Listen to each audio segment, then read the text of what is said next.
prices are increasing, and as we get more active in looking at alternatives, a lot of these alternatives are more costly. I'm pretty confident that we can get through and do a program for the next 3 years at over the $100,000 level somewhat.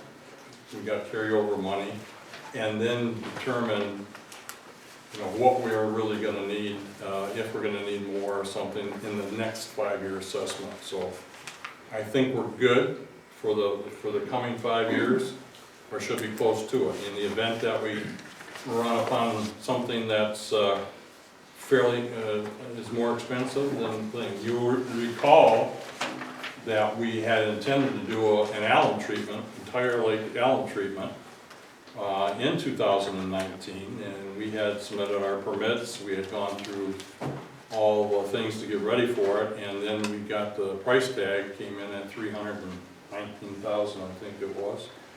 And that was like sticker shock, since we paid maybe $20,000 for the 2008 treatment.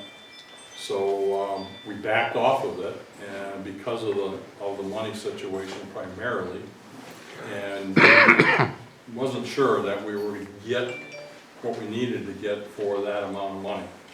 And I don't think there's necessarily a direct correlation between what happened in this summer in our Green Lake to that, but there could have been. So we're all well aware of what we need to do, and everybody is in action to, you know, I think this was a big, really a wake-up call, if you will, in a sense, for all of us, and we're taking it seriously, and we're going to do the best job we can on your behalf, and certainly we'll be interested in what you think or the questions you have. We don't have to move to the barn tonight, which is a good thing. However, I also want to make sure that as we go through this, it's a small enough group, you got questions you want to ask the speaker, feel free to do so. Fred? Yeah, do we have the ability to borrow based on money coming in? And I just asked a question. Let's say that we felt we really needed this $300,000 alum treatment. Would we have been able to, I mean, we've got money coming in over the next 5 years to cover a $300 expense, but we don't have it on hand now. Would we, if we ever got to that point, would the board have the ability to borrow ahead, so to speak? I mean, borrow based on... I remember, you know, vaguely, and not good in, you know, we did a borrow from the train, from the county, ahead, based on, you know, anticipated receipts. I just... You want to add anything to that? Yeah. Well, I know the 5-year hearing to be allowed to go forth to assess for the next 5 years.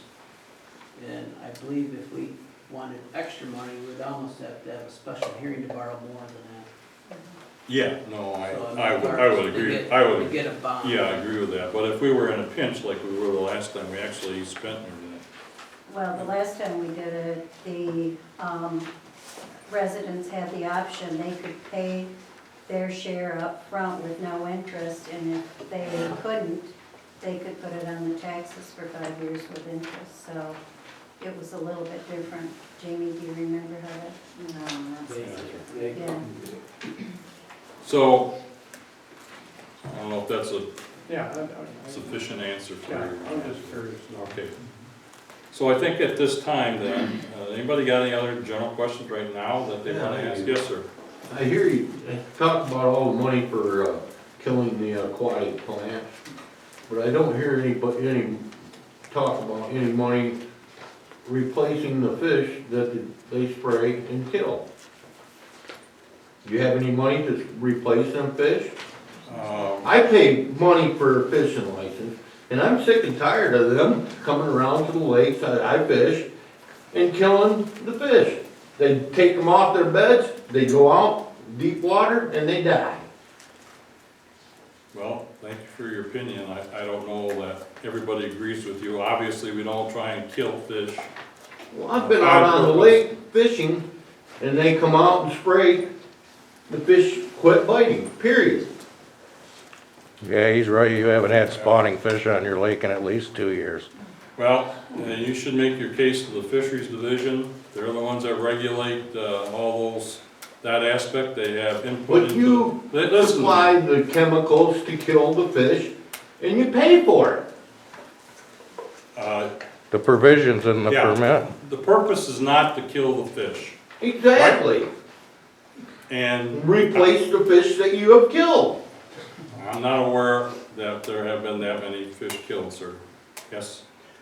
I've lived here for 30-some years, and it's been quite a few years that I haven't seen any fish killed. We used to have it in the spring. We'd have to clean up the fish it killed. I haven't seen any fish killed, but once in a while you see one fish dead that somebody had caught and it swallowed the hook and that died. But I haven't seen any fish die or fish kill in quite a while. Thank you. There hasn't been. Obviously, we have differing viewpoints, I think. So at this time, I want to introduce, yes, sir.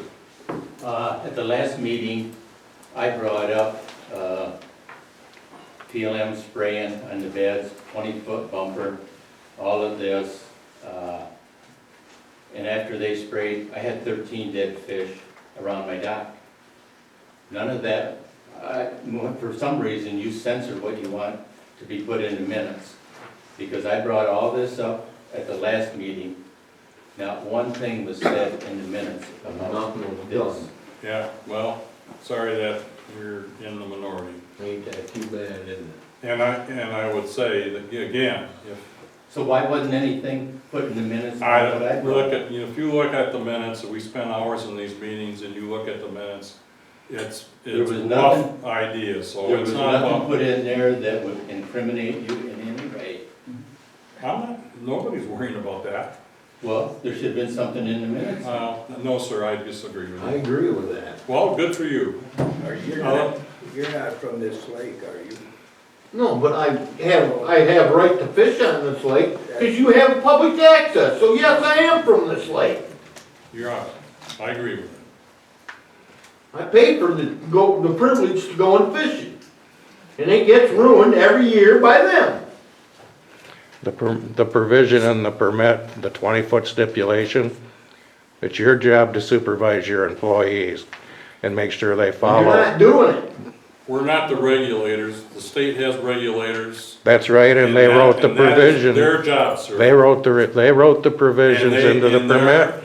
they're to And you're enforce it supposed and to, regulate it. yes, and you That's what I should, used to do. and those are your when I was at employees. DNR, so They don't work- Tell me that. they You're work their for you. employees. Pardon me? You are their employees. So you are responsible for what they do. Oh, well, I agree with that part of it. Then have them follow the permit All provisions right, and stay whatever. 20 I'm feet moving from the on, beds. And you guys can, I'm sorry that you're in the minority, but you had to say, that's enough of that. So I'm gonna introduce Jason. We got some guests, Okay, and you wanna come up? well, we're gonna, Jason Brooks for PLM Lake Land Management. Nice to see everybody again tonight. I think we're gonna have some focused conversations. Initially, Jamie's gonna come up and talk a little bit about our management plan and briefly on our treatment plans regarding herbicide use for the invasive species. And then I'm gonna get back up and introduce some special guests after you talk about treatment plan. Okay. Thank you. Many of you know me as Jamie Conroy. Just so you know, I just got married, so now it's Jamie Desjardins. So when you start to see that name, it's same person, just different last name. You should have found a copy of these when you walked in. We do this on a yearly basis, typically in the fall. This is our lake management plan update. I suggest you grab a copy and read it at your leisure. If you ever have any questions after reading it, please feel free to reach out to one of the board members or to Jason and I directly. Really what this report does is it details the activities that happened on the lake in 2019. It also goes through some of the water quality testing that we did, and then gives some recommendations and plans for the future 2020 and future years. So again, that is available. I can have it in a PDF if you prefer it emailed to you as well. Just give me a call and let me know. Briefly, again, this is really not the focus of the meeting, but I just wanted to let you all know that for 2020, it will be in your newsletter, but if you don't read the newsletter completely, we will be doing a lake-wide fluoridone treatment in April. Well, it's usually late April to beginning of May. Fluoridone, the product name is Sonar. And we've done that on the lake a couple times. Last time was in 2015. And what that is it's a lake-wide treatment that systemically kills all of the Eurasian water milfoil on the lake. So the Eurasian water milfoil is your exotic plant that you have on the lake.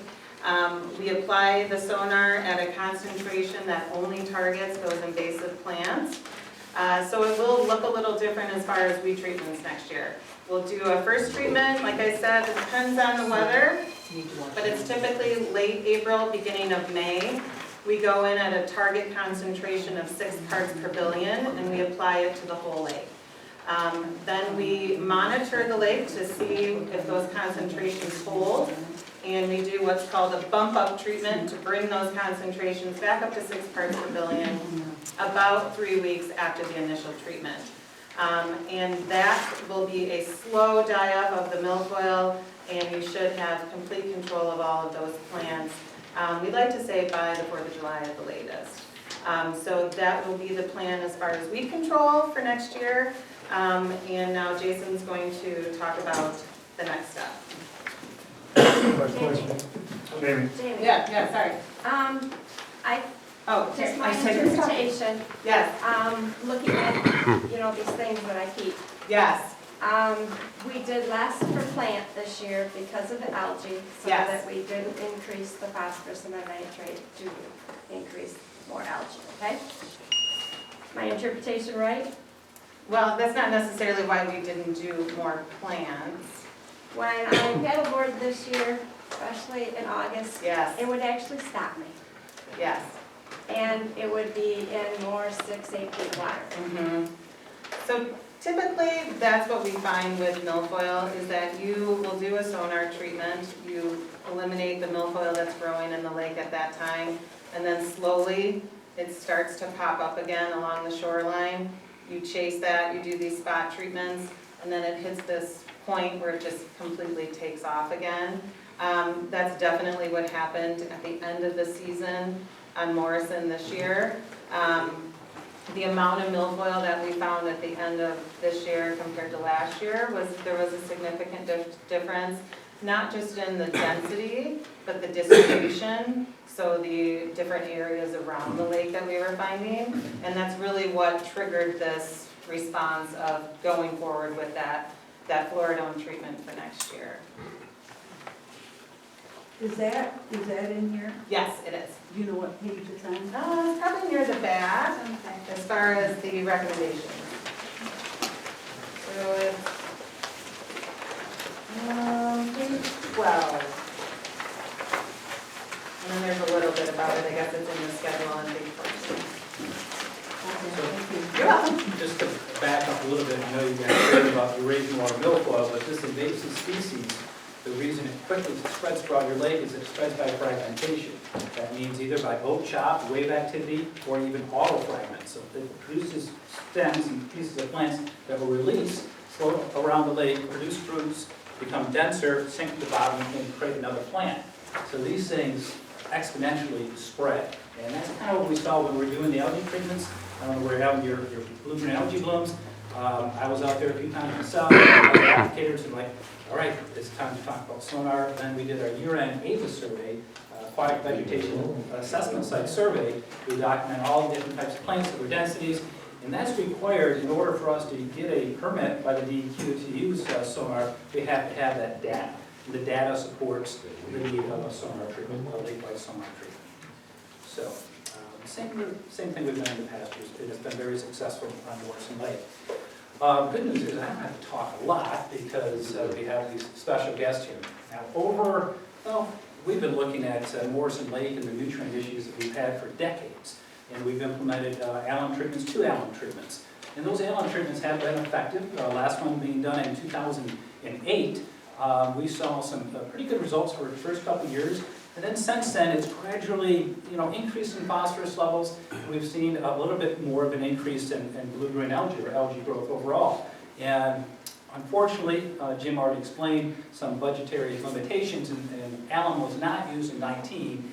And of course, we got caught there with Mother Nature, and conditions were just right, and we had our bloom come August into September, whatever it may have been. We've also been, at the same time, planning with alum treatments, knowing this lake is eutrophic, a hyper-eutrophic water body, depending on your water quality parameters you're looking at. It needs help. We have a mandate by the state to reduce the phosphorus level in this lake because it is so high. Something has to be done about this.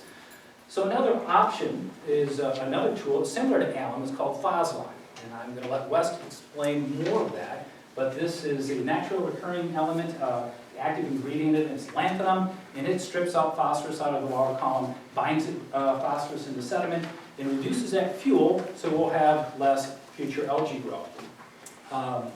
I'm not going to go any further. Maybe later on I can, we can fill in some gaps. And the other thing we've been considering, there's been some discussions regarding aeration, and we have received information regarding aeration. Our company does aeration programs, and I would not say that Morrison Lake is a proper, appropriate candidate for aeration, but regardless, there's considerations taking place to any new technologies that are out there. Aeration is not new, but we'll look at whatever options and tools are available, and research shows, and if there's a day that is appropriate for use on Morrison Lake, we will consider those options. That's your opinion though, correct? I mean, that's your opinion on the aeration. I know other people that don't share that same opinion, so when you say it's not appropriate at this time, I know there are people that would say it is appropriate. There's a because it increases the oxygen level, which is what drives the green algae bloom, right? So the lack of oxygen is one of our problems. So when you kill weeds, they go to the bottom of the lake, they start decomposing. What do? They consume oxygen. The lake is already... The weeds die naturally every year. That's an argument that people make about us increasing. So when we spray the weeds, they don't die then? Would you rather let the invasive species grow? What I'm saying is once we spray the weeds, there's other harvesting methods, other things you can do. When you spray the weeds, they die, they decompose, they consume oxygen. Our oxygen levels are already extremely low, which is why we have the fish issue, and not because of the spray. And then on top of it... There's other things you're missing in this big picture. Well, let me interject right now, so we don't have to get into a long debate at this time.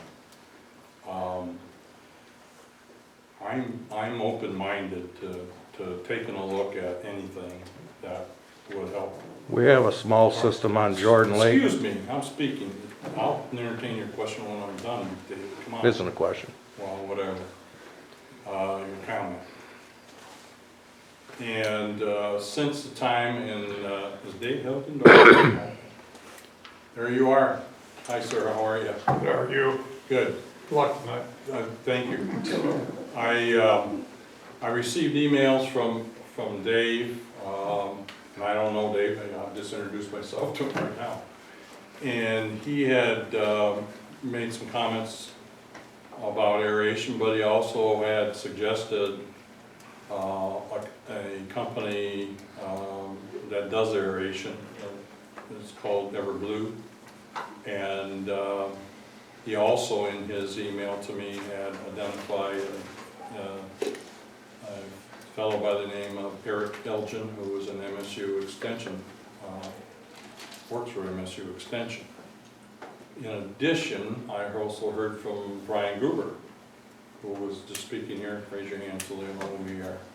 Brian is a newer resident on Strawberry Lane, and approached me after our last meeting, and was also very interested in the same philosophies of aeration. And he took the further step of inviting Everblue to put together a presentation, and opened his house for some of us to come over and see that, and we entertained that. The end result of that has been that, number one, with the aeration, there's a waiting period of at least a year by the state regulators before you can, really think about doing it. The study, interesting to me, raised a lot of questions, and but I think it's still worth doing some follow-up. And so we have PLM has sent a letter to the MSU extension to Eric Elgin, and we've asked him to put together his thoughts on how we might go ahead and approach that whole issue. And what I would like to do, depending on what we hear from them, is put a little group together, and I would like to include Brian for you to be a part of that group, and David, if you want to also, since you have shown interest in that too, along with PLM and then a board member. So we'll see what it brings. We'll see what we hear back from them, and but I want to be open-minded to it. And if we're going to have debate about something, which is good, we need it to be factual and in a different setting, I think, than this, other than to come back with a final type of thing, so you can hear where it ends up. But that won't happen until next year at the earliest. Okay. Great, thank you. And it's on the table. We're going to work through it, as Jim mentioned, and we'll see how that works out. So today, mentioned Alan, we had some issues with the costs associated with it. So we have CPRO Corporation here. We have Dr. Wes Bishop, Dr. Reeve Morehouse, and not Dr., sorry, Scott Schuler, and Scott's been in the industry the longest, but we're going to have Dr. Bishop talk to us about FOSLOC, and he'll get into the nitty-gritty of this, and then I'm sure we'll have some questions from the audience, and we'll go from there. Okay. Thanks, Jason. Thank you, guys. I'm Wes Bishop, as mentioned. Honored to be here. Appreciate your time tonight. Just here real briefly to answer any questions you may have on FOSLOC. It is in the proposal, as you can see. A little background on me: I actually grew up in Michigan, a little place called Morrison Lake. Up there, went to Western Michigan, and then headed south, down to North Carolina now.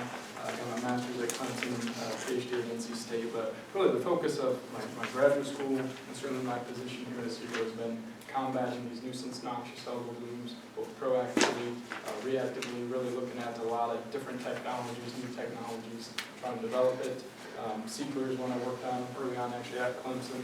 FOSLOC was one of the first ones I worked with at CPRO when I came on board.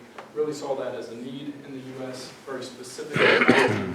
Phosphorus doesn't alter all these different water chemistries. You get very phosphorus specific takeout, find that phosphorus up. Doesn't change pH, you don't need a buffer. Very safe for the fish and invertebrates. That's definitely something we've studied. We have a whole packet of material on all these non-target species toxicity. So again, not gonna hurt the ecological system. NSF certified for use in potable water sources, so it's not gonna hurt kids or people or things you irrigate out of it. So it's one of the things we saw and really liked about FOSLOC, a lot of the technical details about it, a lot of the very environmentally safe, if you will, ecologically sound details of just taking out phosphorus, not altering and messing up different things is one of the reasons that we have developed and use this technology. I will say this, FOSLOC is widely used in a lot of different parts of the world. A lot of research on over 70 peer-reviewed studies on FOSLOC. Used a lot in Europe, for example. They don't like alum over there. They don't really allow alum use in those countries in Europe. So FOSLOC is really premier technology there. It was developed in Australia just for this purpose, just for phosphorus removal in surface water. So I thought that was pretty important. That's what it's designed to do, go into surface water to find phosphorus. Alum's more of a drinking water treatment chemical. Works great at what it does, but that's the first step, is coagulation, flocculation on a drinking water plant, which is good, that's important. It's a neat tool, but not as specific as phosphorus, not designed for these surface water situations in most cases. So that's just a little background about me and FOSLOC in general.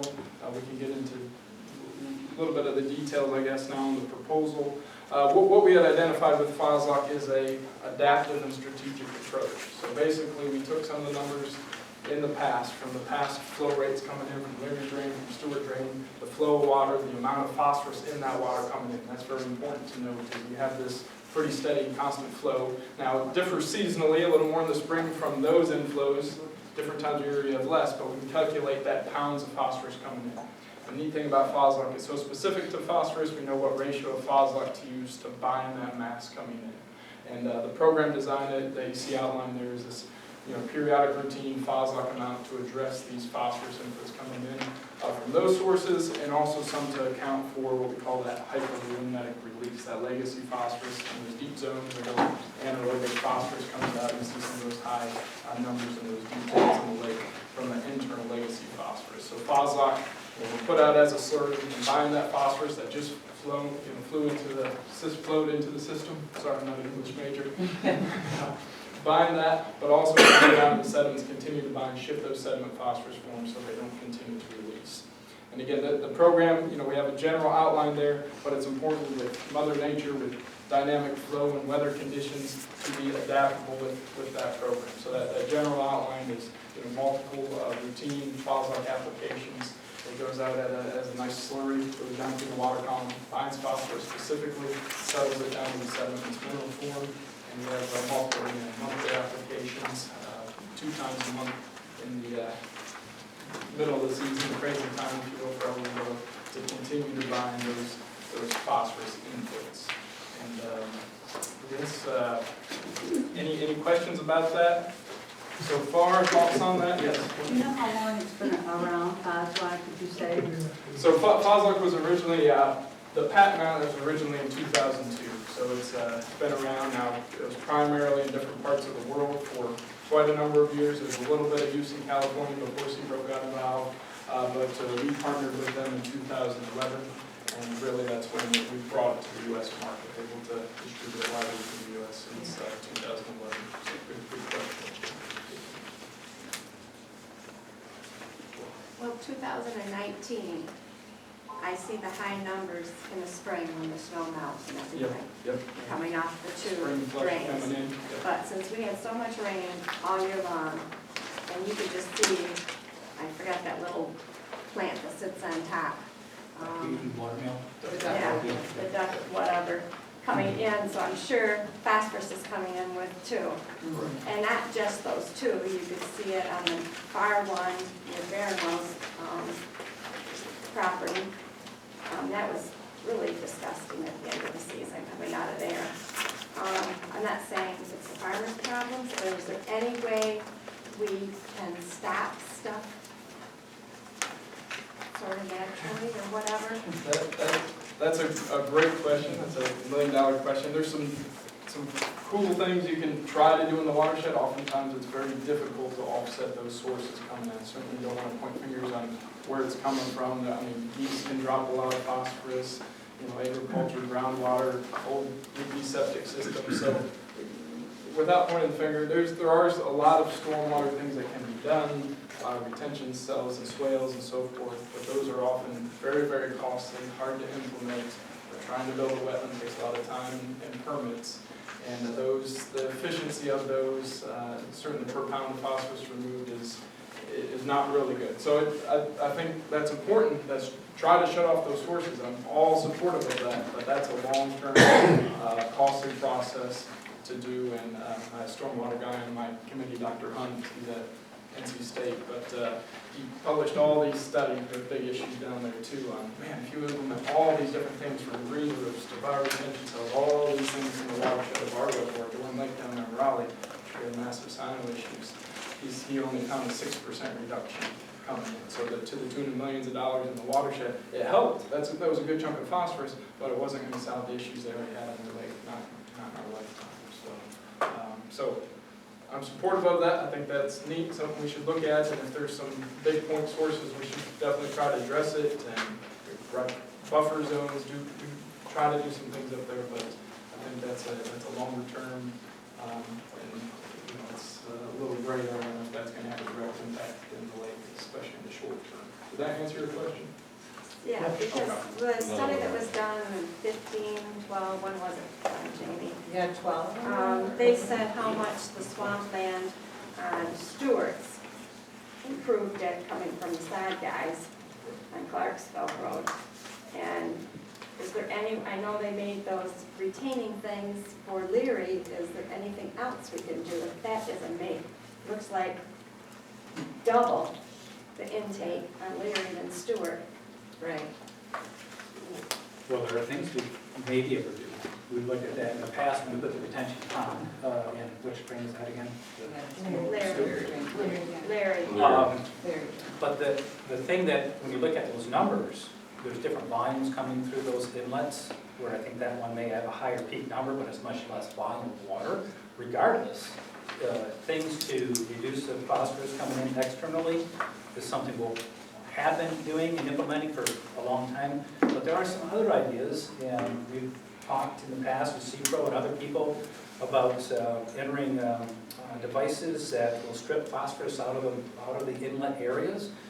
It's flock logs they're called, or if it's using Foslock in some fashion in those inlets, in a guinea sack, or something that in between our treatments is stripping phosphorus and those low volume times and helping us reduce that external load. So it's always a must that we continue to have conversations and ideas and implement things to reduce that external load. The big picture of us said, regardless of eutrophication or lake dying, this lake, when the glaciers moved away, was eutrophic right off the bat. It's just the sediments in the area. It's difficult, it's frustrating, but we're going to be dealing with a rich, fertile lake forever, and we'll do our best to do so. I was just gonna say, yeah, this, are you talking about the conservation study? Yeah, so if you remember, encouraging, discouraging, when they surveyed, all of the farmers and contributors around the watershed, what they found is that the majority of them are already practicing what's considered best management practices, so they're already doing what they can and should be doing to reduce pollutants from coming into the lake and going into the streams. So again, it's like, yes, we want to work towards that direction, but how much more can we do if they're already doing, what they feel is the best and what the state standard is for, for pollutants and runoff. So yeah, like Jason said, it's always on the table, but how much difference would it make? Yeah, and there'll be improvements. I wanted to follow up one more thing. The reason we are changing things, because of those tributaries, you see after heavy rain, you'll see the duck be back there and things. That's why it's the adaptive program. Years ago when we did the previous gallon treatments, there was one-time shot across the lake, and that was it. And that helped with internal loading, sealing some of the phosphorus down deep. The reality is there's so much coming in. That's where that adaptive idea is. As new nutrients come in, we precipitate the phosphorus out. A few weeks later, it rains again, we look at the phosphorus levels, we apply Foslock once again. So we're working with Mother Nature, we're working with external loading issues that are out of our hands. So what can we do? Instead of just doing one treatment and waiting a few years to see when it's going to hit again, we're going to work with the lake over time and try to keep the lake in good conditions, stable conditions, for a longer duration. So that's... Yeah, question? Two questions. How is this applied to the lake, and is there any restrictions day of application? Good questions. Jason can certainly go into more details on the application techniques. There's a couple ways to do it with Foslock, but for this system, for this approach, it's mixed up as a slurry, so the product itself is on a bentonite clay matrix, so it's mixed into this slurry, spread out through the water column, so it contacts those phosphates in the water column. It settles pretty rapidly. Within a matter of minutes, you'll see most of it settling down through the water column, taking that phosphorus with it. So again, no water use restrictions after it, so ideally you're not in the path of the equipment going out and so forth, but yeah, there's no issue going swimming right after or anything like that. Again, very, very, very ecologically benign and human safety, and we do have a document with all those studies on it, so good question. Yep. So this is a 3-year plan. What happens at the end of 3 years? I mean, where do you anticipate we will be, and then what happens then? Great question. So the plan, yes, that was outlined for 3 years. And the key part of that is the monitoring.